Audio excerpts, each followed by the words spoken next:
धनबाद में अगर आपको ज़मीन खरीदना है तो सोच समझ कर खरीदिएगा, क्योंकि यहाँ ज़मीन में खूब खेला होता है। यह समझ में नहीं आता है कि यह ज़मीन किसकी है। एक ज़मीन को 4 बार बेचा जाता है। वहीं न केवल आम लोगों का ज़मीन बल्कि सरकारी ज़मीन को भी बेचने की कवायद की जाती है और सरकारी ज़मीन को भी खरीदने की कवायद की जाती है। ऐसा ही एक मामले का खुलासा हुआ है। नमस्कार, मैं धीरेंद्र, आप देख रहे हैं मिरर मीडिया। धनबाद के गोविंदपुर प्रखंड के भेलाटांड़ मौजा में 4.10 एकड़ सरकारी जमीन की अवैध बिक्री के मामले में power of attorney holder Ravi Yadav, फर्जी खतियानदारी अमरचंद्र गोराई और पावर ऑफ अटॉर्नी देने वाले बलराम गोराई के खिलाफ प्राथमिकी दर्ज कर कार्रवाई तेज कर दी गई है। यह कार्रवाई गोविंदपुर अंचलाधिकारी धर्मेंद्र दुबे के आवेदन पर बरौडा थाना में की गई है।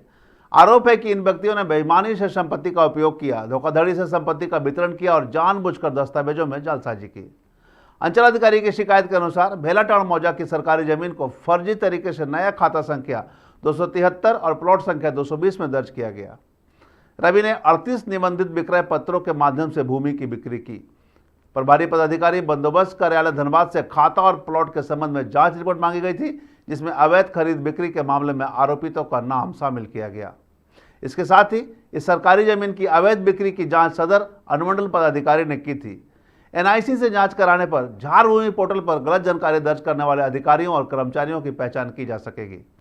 विभाग की माने तो संबंधित अधिकारी और कर्मचारी पर भी कार्रवाई की अनुशंसा होगी। इसके अलावा बता दें कि मामले को लेकर जो जमीन की खरीद बिक्री हुए थे सरकारी जमीन की, इस मामले को लेकर टुंडी विधायक ने परिवादवाद दायर किया था, जिसके बाद मामला सामने आया और कार्रवाई की गई। मालूम हो कि अपर समहर्ता विनोद कुमार ने गोविंदपुर सीओ को पत्र लिखकर आगे ही कार्रवाई करने के निर्देश दिए थे, जिसके बाद उपायुक्त आदित्य रंजन ने मामले को लेकर जांच पड़ताल की बात कही थी और पूरे मामले की जब जांच हुई तो सभी सच्चाई सामने निकल गए।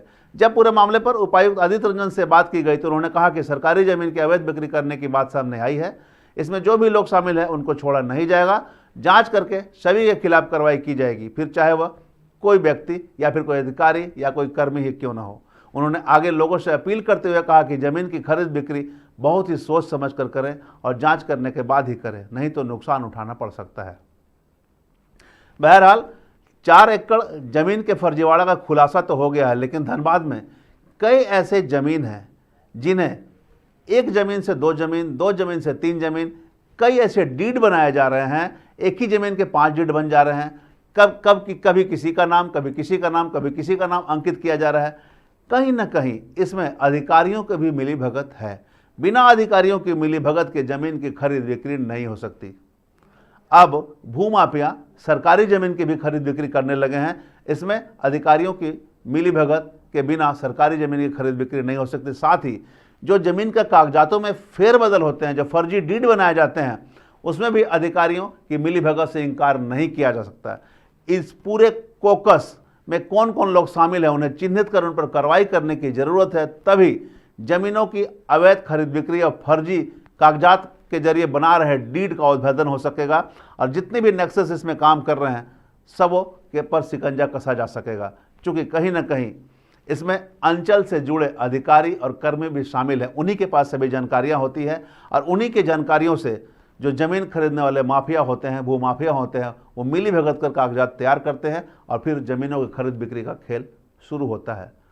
अब भेलाटांड़ मौजा में जो 4 एकड़ के मामले उजागर हुए हैं उसमें कई तरह के तथ्य सामने आए हैं। हालांकि 3 लोगों पर प्राथमिकी दर्ज की गई है, लेकिन जांच के घेरे में कई लोग हैं। कहीं ना कहीं तत्कालीन अंचल अधिकारी की भूमिका भी सवालों के घेरे में है।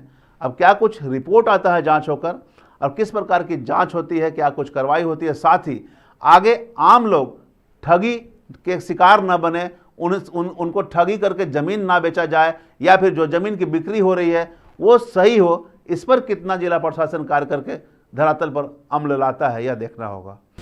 एक प्राथमिकी हम लोग दर्ज किए हैं और अंचल अधिकारी द्वारा प्राथमिकी दर्ज किया गया है और संबंधित सभी जो म्यूटेशन और दलीलें हो रखी है, जो उसमें डीड हो रखा है, उन सब की विस्तृत गहन जांच भी चल रही है। हम लोग कोशिश कर रहे हैं कि ऐसा कोई मामला, ये बेसिकली एक मैसेज है कि सरकारी ज़मीन का जो फर्जीवाड़ा करके उसको फिर खरीद फरोख्त किया जाता है उस पर रोक लग सके।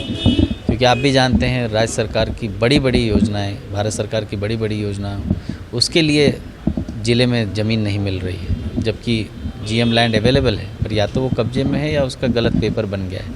तो मेरी अपील भी होगी सभी आम लोगों से भी कि ऐसे धोखाधड़ी में ना फंसें, क्योंकि इसमें आप देखेंगे कि जो फर्जीवाड़ा करने वाले लोग हैं उनसे ज़्यादा हताहत वैसे लोग हो जाते हैं जो उनसे क्रय करते हैं, उनकी घर की जमा पूंजी उसमें चली जाती है। तो मेरा अनुरोध होगा उस पूरे लोगों से, उन पूरे लोगों से कि ऐसी किसी भी ज़मीन की बिना जांच पड़ताल किए किसी के झांसे में आके एग्रीमेंट पर कृपया करके नहीं लें, क्योंकि हम लोग अब कार्रवाई कर रहे हैं तो ऐसे बहुत सारे लोग हैं जिनका बहुत नुकसान हो गया है, जो अपने आप में मतलब अच्छा नहीं है। तो इसीलिए मेरी अपील भी होगी। बाकी हम लोग और भी ऐसे लैंड आइडेंटिफाई कर रहे हैं और कार्रवाई कर रहे हैं। हम तमाम इससे जुड़ी खबरों से आपको अपडेट करवाते रहेंगे। बने रहें मिरर मीडिया के साथ।